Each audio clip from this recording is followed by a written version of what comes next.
মহেন্দ্র তীর্থে যাইবেন, ঠাকুরের সহিত সেই সব কথা কহিতেছেন। শ্রীরামকৃষ্ণ মহেন্দ্রের প্রতি সহাস্যে, প্রেমের অঙ্কুর না হতে হতে সব শুকিয়ে যাবে, কিন্তু শীঘ্র এসো।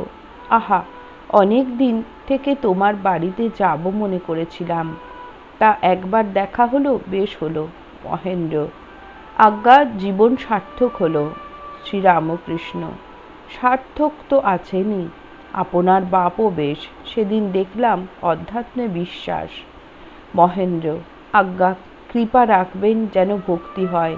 শ্রীরামকৃষ্ণ: তুমি খুব উদার সরল, উদার সরল না হলে ভগবানকে পাওয়া যায় না, কপটতা থেকে অনেক দূর।